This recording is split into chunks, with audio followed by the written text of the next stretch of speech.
Due to its design, it's probably no surprise that there are so many puzzly, visual novel-y adventure games like Ghost Trick Phantom Detective, 999 or the Ace Attorney ports on the Nintendo DS.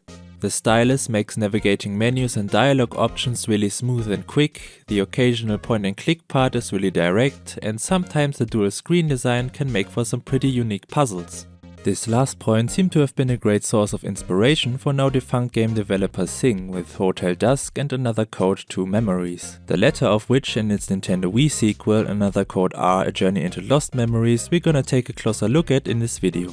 Because even though I've played them years after they came out, I find these two games so incredibly unique and interesting that now I definitely count them among some of my favorites, and I just wanted to share some of the reasons why.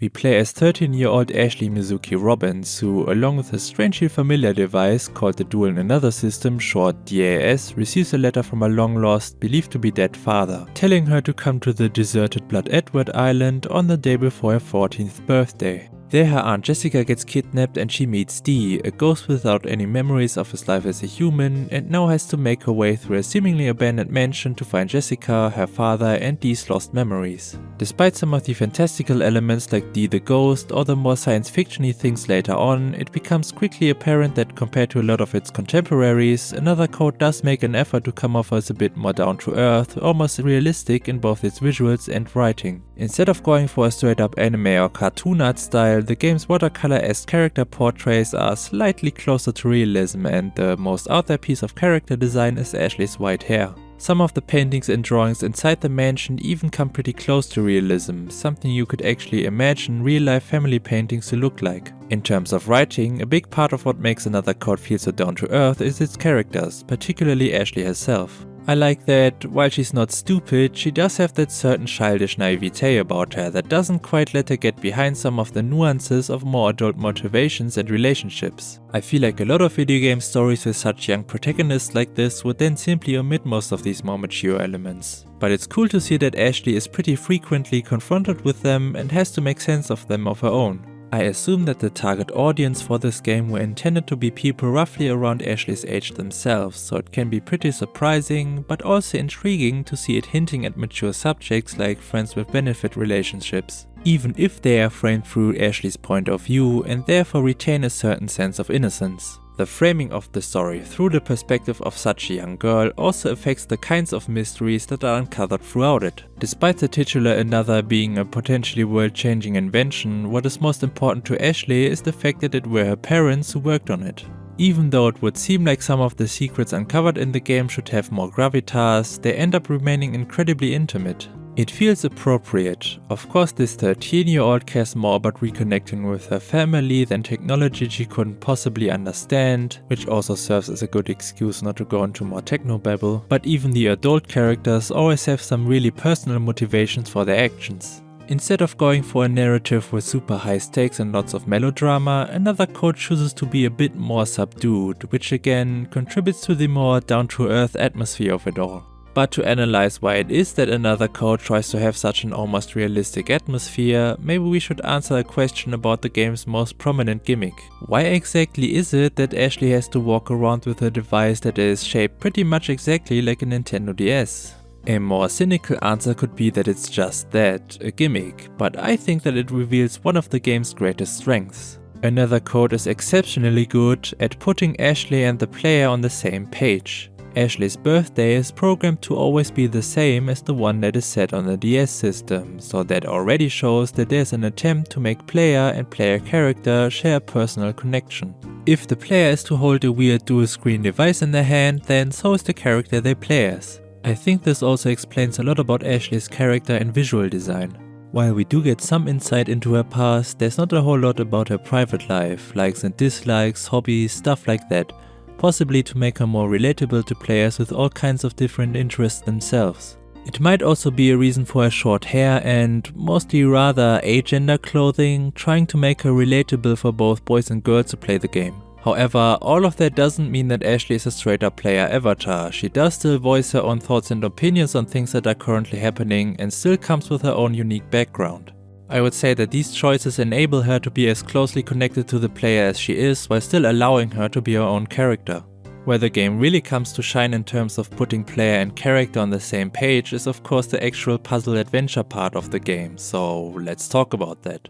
What's so interesting about the puzzles in Another Code is that almost any use of a mechanism or physical exertion Ashley has to do is treated as one. Even with seemingly minimal things like scrubbing off rust or breaking a bottle, you get the little puzzle jingle and then you have to do it yourself. Sometimes, when they just require you to use the stylus, these can have kind of finicky controls that border on being annoying, but I think the game actually has a pretty valid excuse for those, if they aren't outright intended to be that way to begin with.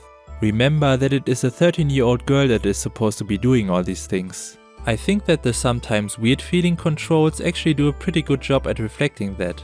Of course, a person that's pretty young and therefore not too strong is going to have some problems using an old rusty winder or throwing a heavy iron ball on top of a sculpture, and the game controls for that being kinda weird feeling again adds to the sense of the player being on the same page as the character. Similarly, I think that moments that could be considered annoying during the point and click part of the adventure can also be somewhat excused by this. Ashley will often simply not pick up items that seem pretty obvious to be relevant later. Often you will have to interact with something, realize that the puzzle is not solvable yet, and then come back to the item you wanted to pick up earlier, and then Ashley will pick it up.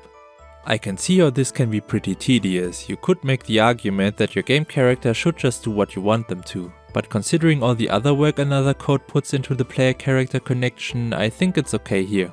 Ashley doesn't have the benefit of knowing that she's in a video game and that certain items will be necessary to pick up as predetermined solutions for puzzles later on, so of course she wouldn't just pick up random, sometimes really heavy objects for no reason. Also, some of the items you have to pick up from earlier you have to backtrack quite a bit for and remember that they were there, which feels fairly appropriate when the game's story is all about memories. If you could just solve puzzles that you already know the solutions of before Ashley knows them, from previous playthroughs for example, that would also let you straight up miss certain other puzzles. A lot of them here don't actually give you any immediate reward, some just reveal hints for later puzzles or even just story elements. Actually, let's talk about that word, puzzle, because there might be disagreement about whether that word is even appropriate for some of the stuff you do in Another Code. I think a safe definition could be something made to challenge someone's mind, as in knowledge, critical thinking, etc. While the game does have its fair share of traditional puzzles, like a jigsaw or sliding one, when it comes to stuff like the already mentioned letting down a drawbridge, it's a bit less clear whether it fits the definition. You might make the argument that these are rather minigames more so than puzzles. I, however, would still say that these segments fit the definition, not only because some of them are only made possible through exploration and picking up objects in the environment, and you have to figure out the correct object to use, but also for another very important reason. The game absolutely refuses to tell you how it controls. You could say that how game puzzles work conventionally is that the puzzle shows you all of its elements, asks you a question, and then you have to come up with a solution based on all the elements you were shown. Another Code, however, does things a little differently. Often what tests your problem-solving skills is not something that is necessarily presented within the game itself, but the fact that you have to think about the physical properties and functions of the console you're playing it with. Your DS is turned from simply the medium between you and the game world to a little puzzle box itself, and how you actually interact with the puzzle often gets you halfway to its solution. Do you know that one puzzle from Zelda Phantom Hourglass where you have to close your DS to copy something to your map? Yeah, well, Another Code already did that 2 years earlier. This rather tactile way of puzzle solving then of course further strengthens the player-character connection. With something like blowing into the DS microphone to blow dust off a painting, you perform pretty much the same action that Ashley does in the world of the game. Of course, the quality of these puzzles also varies a bit. It can range from honestly pretty lame stuff like tapping the touchscreen to break a glass bottle to legitimately one of the coolest puzzles I've ever seen in a video game. I just have to talk about that one a bit, so skip to this timestamp if you don't want to be spoiled. There's one room in the game with a very large bookshelf. It has multiple sets of 3 columns you can interact with that are each labeled with a letter of the alphabet. Each column has 3 rows, and each of them holds a book that looks noticeably different from the others. In that same room, there's a small, foldable picture frame that stands on a coffee table. When you interact with it, the pictures will be displayed over both DS screens. On the top screen you have a small image of a wind-up key next to some arranged lines, and on the touchscreen you get a bird, a book, and an apple next to more lines. A key of any kind being important in an adventure game is pretty self-explanatory, and in a room with such a large bookshelf, the importance of the book is pretty clear as well, but on its own, this picture just doesn't really say enough. Before you get the full picture, Ashley says, maybe if I look at it the right way, I'll find some answers. And after you leave the puzzle screen, maybe the reflection will tell me something. And then, after you realize that not only the picture frame, but also the handheld console you're playing on is foldable, you realize that this is supposed to be taken incredibly literally. There's no reflection programmed here, no line of code that will bring a player any closer to the solution of this puzzle. You have to almost close your DS and use the physical reflection of the two screens to figure out the solution. And quite frankly, I find this to be absolutely incredible. You could say that a great puzzle should force you to think outside of the box, and if this isn't thinking outside of the box, I really don't know what is. I mean, a video game making you think about the real physical object in your hands, you could probably even call outside of the box in a literal sense. And even though the game draws attention to something outside of its world, in a weird way this is so engaging that it actually ends up immersing me even more. I have already said that I find this to be one of the coolest puzzles I've seen in a game, and I do stand by that statement, but that doesn't mean it's perfect in execution. While I do love Another Code's approach of never really telling the player what to do and how much trust that shows the player, the physicality of it does add a certain unreliability here that has the potential to make it unclear if you're doing anything wrong.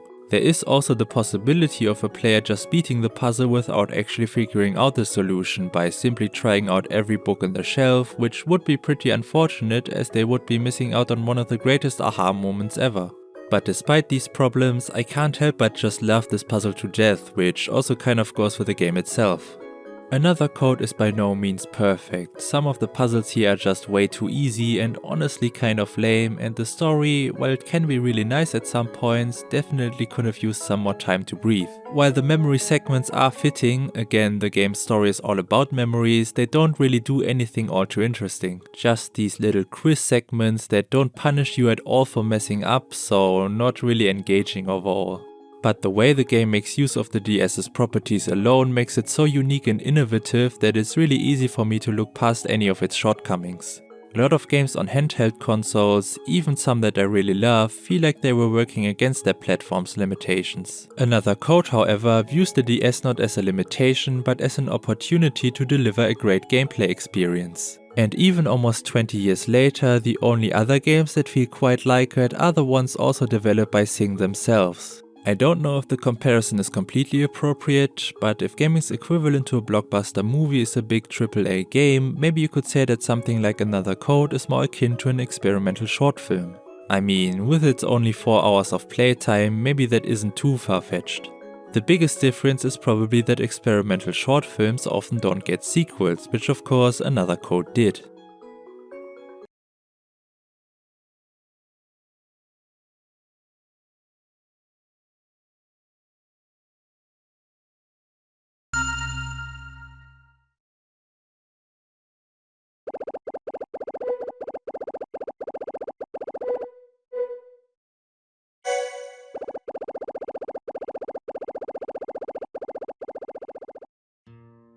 Another Code R, A Journey into Lost Memories, is in many ways a much grander game than its predecessor.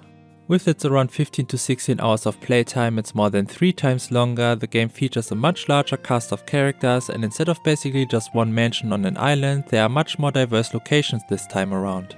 We also jump from the small handheld DS to everyone's favorite powerhouse of a home console, the Nintendo Wii. This does not mean that the stakes or tension in this game are higher though, in fact the opposite happens to be true. Roughly 2 years after the first game, we once again follow Ashley, now 16 years old, as she gets invited to go camping at Lake Juliet by her father Richard. Immediately, Another Code R codes back to the beginning of Another Code 1. After Ashley's bag gets stolen, Richard is nowhere to be found at the entrance to the camping area where he was supposed to pick her up, and the guest house appears to be closed. However, this is also where the game throws the first curveball at you. At first the setup does appear to be quite similar, but the tension is relieved pretty much right away as Ashley finds Richard rather quickly after arriving. Instead of him being hidden inside a scary mansion, he was just busy preparing their barbecue. Unlike Blood Edward Island, Lake Juliet is also anything but abandoned. Even before meeting her father, Ashley comes across Dan, a ranger who tries to cheer her up a bit, and Tommy, the boy who works at the guest house and was just taking a break earlier. If another code tried to establish an atmosphere that was rather down to earth, almost realistic, then another code R tries to establish one that I think would be best described as mundane, although that doesn't mean it's boring. Instead of befriending a ghost boy, this time she befriends a regular boy, the 13-year-old Matthew Crusoe who, not unlike Ashley herself in the first game, came to Lake Juliet on his own to search for his long-lost father. A lot of the tension in the first game came from the fact that we were playing as a 13-year-old girl almost completely on her own after her aunt had just been kidnapped. But the sequel is just more laid back, not the least because Ashley is a bit older and therefore more capable, and the fact that this time there are just a lot more people around. Conflicts are allowed to be just disagreements between characters that often do but not always have to be resolved. One thing I appreciate a lot is that there are some mysteries that don't get uncovered by the end of the game. It just makes everything feel a bit more believable. Not that being realistic necessarily means being good, but when a lot of narrative-driven games rely on super high stakes that make it feel like the world almost revolves around the player character, it feels weirdly refreshing when a game tries to stay specifically within the ordinary. Ashley isn't some kind of super detective where the world's secrets are just waiting to be uncovered by her. She's just a regular girl who gets caught up in some weird, but not too weird circumstances. And while I do love the connection another Code 1 tried to establish between Ashley and the player, I also really like that she gets to grow into her own a lot more in the sequel. We get to know about her dream of becoming a musician, that she's a dog person, her relationship status or lack thereof, and she even gets to have her own birthday this time. Wait, so she ran around in a midriff shirt in February? In general, Ashley is just a pretty fun character in this game. It strikes a good balance in displaying her more rebellious teenager phase without making her unlikable, something that I would say other games are not always so successful at. It also helps that her father Richard happens to be quite the doofus, the kind of genius without social skills archetype, so you can't get too annoyed at Ashley when she yells at him. I can't shit on Richard too much though. I mean, he did somehow manage to get himself a smoking hot wife and apparently used to look exactly like Kyle Hyde, so that kinda makes him extremely based by default. But what also helps the characterization are the game's visuals. I like the artworks and character portraits in the first Another Code quite a bit, but not only do the 3D models here capture the art style pretty well, I also can't deny the benefit of animation here, some of which happen to be quite expressive. I especially love when Ashley is annoyed and she does the little head tilt and she basically just goes ugh. While there are some animations that do look kinda awkwardly stiff and there are some character models that are just kind of... Why are his arms so small? I think the visuals here are net positive overall. Content-wise, the game also does some more interesting stuff with Ashley. There's this part where she says that Matt reminds her of Dee, but I'm not sure if I agree. Not only is Ashley the one who constantly has flashbacks of the past, specifically about her first visit at the lake with her mother, but when Matt has doubts about what he's doing and is about to give up, Ashley encourages him to keep going, just like Dee did with her. Ashley's last name is Robbins, while Matt's is Crusoe. I don't know if you could really say that there's one definitive Robinson Crusoe type character in the series. Maybe Richard would be the best fit here. But maybe the names are more so here to simply show the similar situations Ashley and Matt find themselves in, which makes her sympathy for him all the more understandable. There are still some ways the game does try to establish the player-character connection, particularly in some quasi-dialogue choices. The one that stuck out to me the most is the one when Ashley is asked if she misses her mother. The choices here are yeah and don't know, and it's a pretty interesting move to leave Ashley's opinion on that matter to a player's decision. Yeah would probably be the more obvious choice. Despite being dead for so long, Sayoko Robbins is still an extremely important presence in the game, and it also feels like this would be the answer the game wants you to pick. I picked the don't know option, as that to me seems like a more complex feeling and one that I'd probably be more curious to explore in a work of art. The dialogue choices in the game might not change anything about how the story goes or have similar consequences, but for little moments like this, I'm still glad they're here. In general, I would say that most of the stuff regarding Sayoko is done quite well here. She even makes the short memory segments a bit better, because now the visual element makes them a bit trickier, and instead of Ashley just recalling random observations, they also contain some memories that are quite meaningful to her, which makes these parts a bit more engaging. Puzzle-wise, there are a few here that go even more into the minigamey category that was already present in the first game. There are still aspects that force you to use your brain a bit. Now you not only have the option to use, but also combine items. But admittedly, there are some puzzles here that are almost impossible to not solve as long as you swing your Wiimote around a bit, and some of them feel a bit more like they're challenging your dexterity rather than your mind. Still, I don't know if this is even too different from the first game, or if it's just more noticeable because the sequel is longer and therefore simply has more of these segments in total.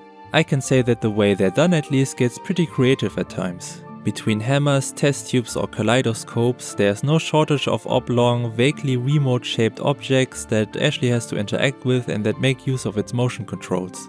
Again, you often get this feeling that what your character has to do physically, you also have to do physically. This is kind of the point of motion controls, isn't it? To immerse yourself by making your physical actions similar to those of the character you control, only that, at least when it comes to games that aren't things like minigame collections and are a bit more narrative driven, this is one of the best examples of that. When I play a game with a serious enough story, but everything in its world seems designed to accommodate some kind of motion controls, it makes that world less believable and therefore takes me out of it rather than pulling me in, which is the exact opposite of what they're supposed to accomplish. People in real life, however, do use hammers, test tubes and kaleidoscopes in pretty much the same way Ashley does, which makes Another Code R really successful at using motion controls in believable, immersive ways. There is only one example I can think of where imprecise motion controls led to a puzzle being annoying, but the rest of that puzzle was so well done that I can pretty easily forgive that. Because even though this game does have quite a few puzzles that challenge your dexterity with motion controls rather than your mind, the ones that do challenge your mind have become way more engaging in Another Code R than they had been in the first game. While solutions were mostly fairly easy to come by in Another Code 1, the sequel actually makes you experiment a bit, makes hints a bit more cryptic and even fakes you out at some points. It also makes you remember to use all of the tools at your disposal and introduces them to you in mostly diegetic, non-tutorial ways. I talked about how the first game has puzzles that don't have an immediate reward, but Another Code R goes so far that some puzzles don't offer any reward whatsoever and are seemingly just there to introduce certain functions to you in believable ways. Of course, Another Code R still has puzzles that make use of its console's unique properties, and outside of motion controls, these mostly come in the form of certain door opening puzzles that utilize the True Another system, short TAS, an invention by Ashley's mother that also looks strangely familiar. These puzzles will have you press the Wiimote's buttons in an arranged order, and as the game progresses, these get progressively more complicated. They again greatly benefit from the game absolutely refusing to explain their controls in any non-diegetic ways, so while it's easy enough to figure out that you have to tilt or rotate your Wiimote at some points, that still is something you have to figure out by yourself. Now, as you can't really do much physically with the Wii console itself, there are a few less ways to interact with the Wiimote compared to the DS. No microphone, no physically closing the console, stuff like that. But then again, you are also never forced to use the DS's face buttons in Another Code 1, which does kind of mean that it doesn't utilize its controls to the fullest extent. Another Code R though really does, and does so in some pretty cool ways, given the Wiimote's fairly unique button layout. For example, in one of those TAS door puzzles, you have to input a 3. There's a 1 button and a 2 button on the Wiimote, but no 3. You might at first think, as I did, that this means you have to press 1 and 2 at the same time, but that doesn't work. Then you remember that instead of start and select buttons, the Wiimote actually has plus and minus buttons, and with some simple math, that is how you input a 3. Again, Another Code R makes you think about the physical object in your hand way more than most other games, and it again has that controller turn puzzle box effect. Literally for one puzzle. Another Code R's contender for coolest puzzle in any game ever also happens to be one of these door opening ones. But unlike that really cool one in Another Code 1, this one actually had me stumped for quite a while and really took some brain power to solve. Here's another timestamp for spoiler evasion. Your display first shows what looks like an up arrow, and then the symbols you're supposed to put in are T, I, 8 and what looks like an I or possibly a 1 above a 2. Now, that 1 and 2 thing had been a thing before, you just had to press 1 and 2 at the same time, but you'll quickly notice that none of these other symbols show up anywhere in your controller. There had been puzzles before where you had to hold the Wiimote in a specific angle to make the correct symbols appear, so maybe the up arrow could mean that you have to angle the Wiimote upwards or move it upwards somehow, but that doesn't work either. When you get an error, Ashley will sometimes say, "I've seen that first symbol somewhere before," but there's no up arrow on the controller. Even up on the D-pad isn't indicated by an arrow, and pressing it will simply result in an error. And then, after thoroughly investigating your controller and then noticing that little square hole in the middle of the arrow, you may notice that there's a symbol on your Wiimote that isn't an arrow but kinda looks like one.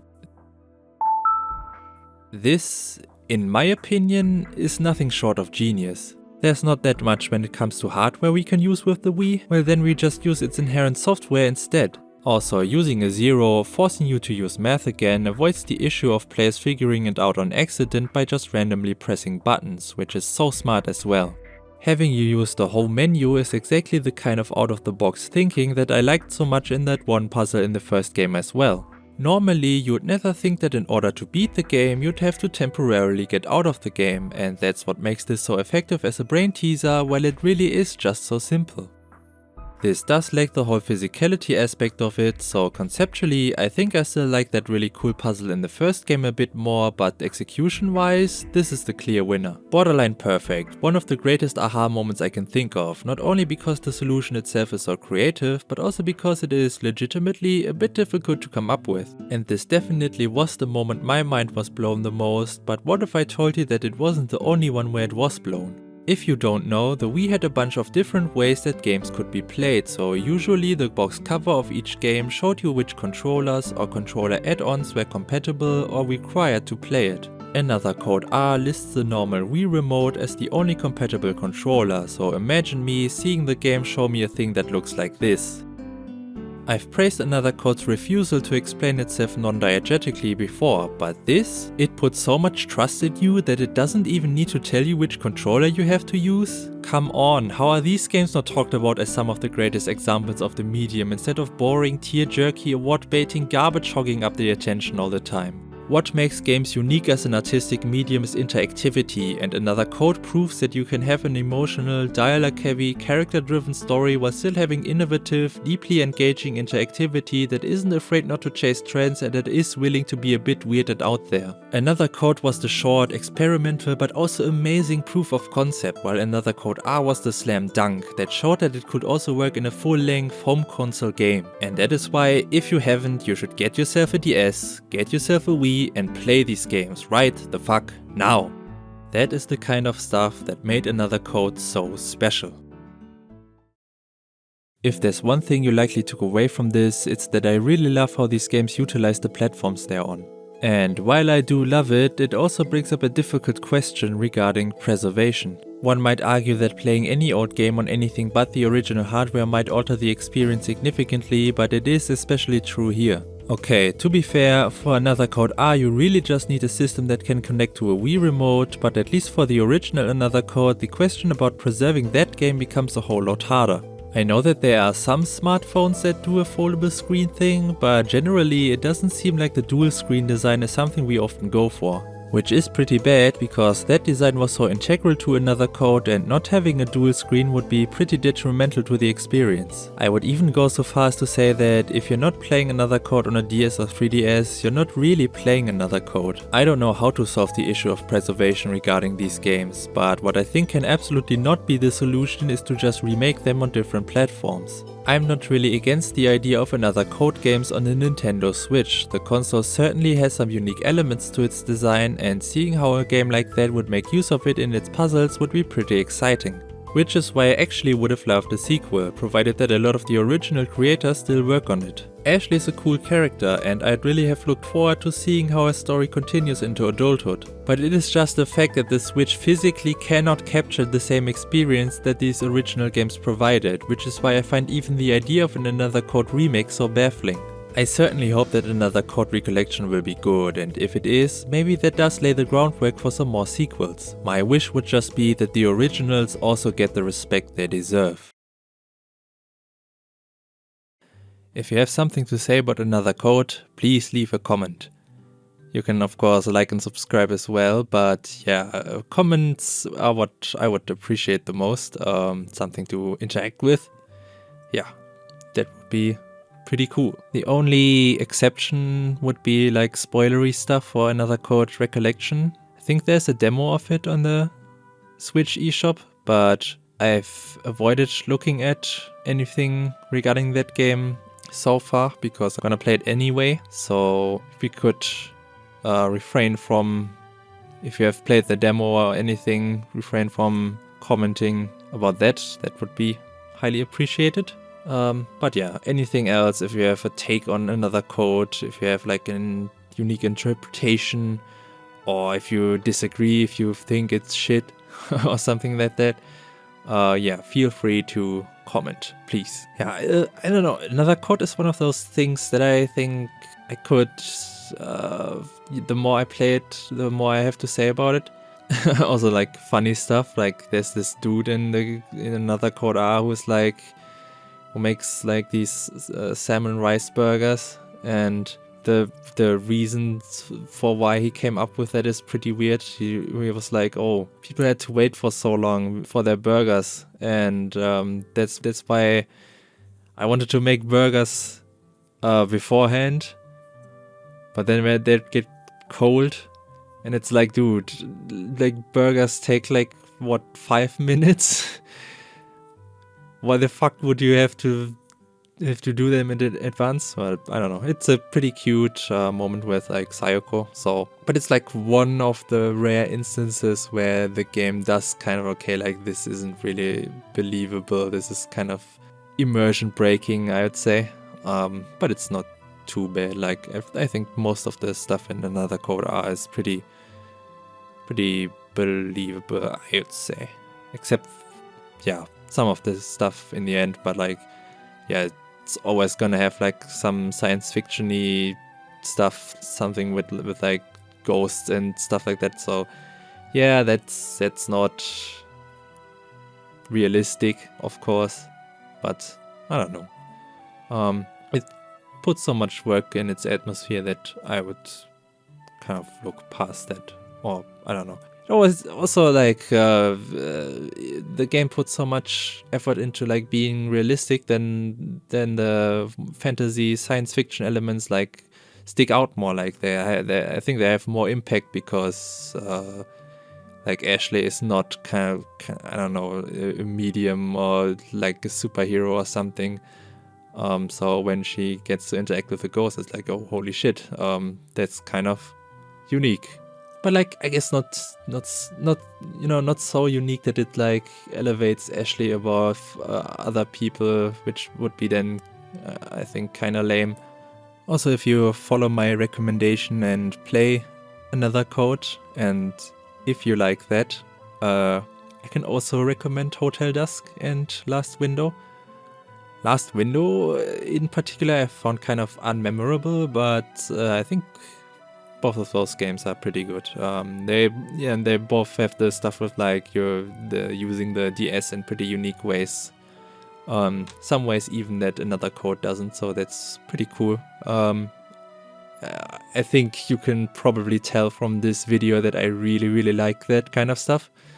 Oh yeah, and I've said here that I don't know any other games that really do in most of the stuff that Another Code does. Or that are similar to that. But if you know any games like that, then yeah, please let me know. Again, as you've probably noticed, I really like that kind of stuff. So I'd always appreciate seeing more games like that. Okay, one more thing I want to address. It might seem like I've kind of overhyped, I guess, Another Code a little bit. I guess what I want to say is that, of course, Another Code aren't the only games that are like unique in like telling stories and having interesting puzzles or stuff like that, or like doing kind of cool meta shit or something like that. Like, of course, there are a lot of indie games and stuff like that that also do like similar stuff.